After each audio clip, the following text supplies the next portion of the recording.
Good afternoon, and thank you for stepping into the Fire Playland. As always, I'm a Fire Player. Wanted to make a video regarding the Jets.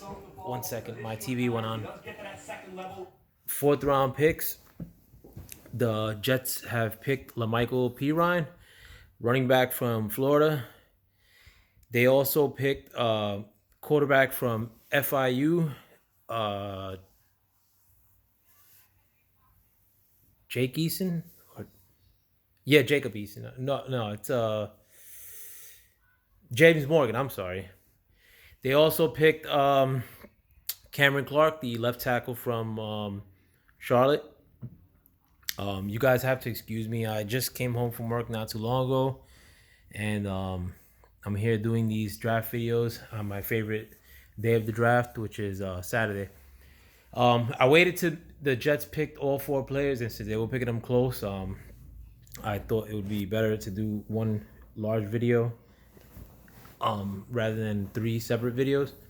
But I'm not like crazy about like the picks that they made because I thought they should have addressed the cornerback with one of those picks. Amik Robinson, one of my favorite cornerbacks, was still on the board.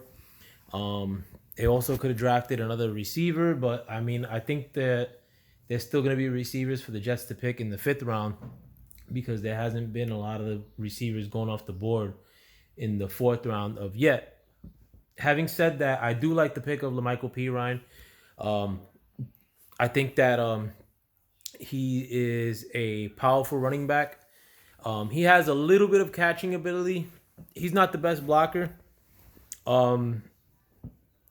He does cause a lot of eyes to be on him because Lamical Perine, when he breaks a tackle, he has very, very good ability to pick up like a top end speed, like in 6 yards or something like that.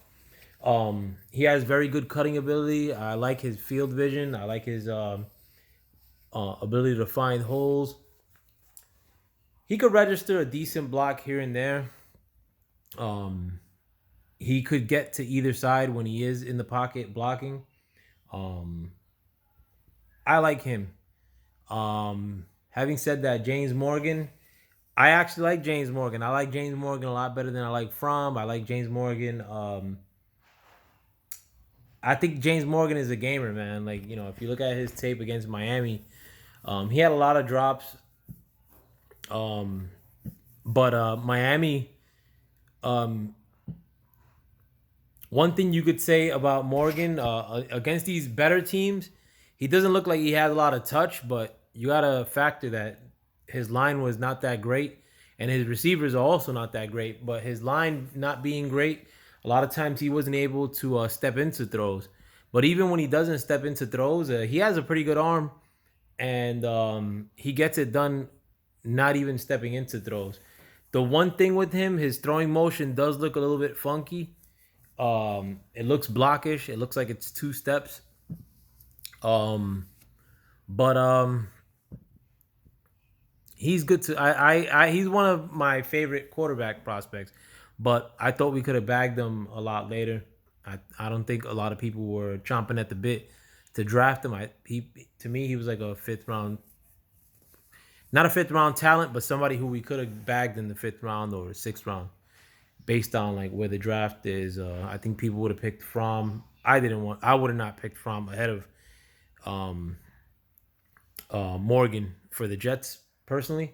But this day and age, I mean, like it does fit a need because backup quarterback is always it's a need. You'd rather not spend $5 million, $6 million on a veteran.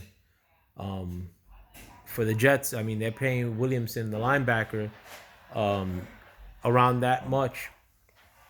And Williamson, when he's healthy, he's actually plays okay. So I'd rather spend that money elsewhere rather than like bringing in a veteran backup every year. The last pick they made, Cameron Clark, the offensive lineman out of Charlotte, he played left tackle this past year. He got a lot of potential. I like Ben Barch, the left tackle out of St. John's, but I think Cameron Clark plays a lot more fluid than what Ben Bard or even like a Ezra Cleveland. Like a lot of those guys, like they um they um they're more like potential guys. Cameron Clark actually has really good tape. One game I would advise you to watch if you could. His game against Clemson. When he played against Clemson, he was beast in that whole game. Um, Handling dudes, crashing defensive linemen into other defensive linemen, and he's pretty fluid for a big guy. But I like him a lot. Um, I think he has just as much potential as anybody that the Jets have at the tackle position right now. Maybe he could start next year. Who knows? But I give this fourth round set of picks that the Jets um, have taken a C flat, like not a C minus, but just a C. I think it fits needs all three picks, so that's good. But I think there were other needs that could have been addressed, and there was a lot better talent that was still left on the board. Still early in the draft, and I want to see who else the Jets pick. I believe that we have three picks left. I'm hoping that I'm wrong, and I think hopefully we have four. I mean, I don't know what trades we made yesterday, or I forgot the compensation that we received, but I'm pretty sure that we have three. But if I'm wrong, then we have four or more. But I think it is three. So let's see what Joe Douglas does with the rest of the picks.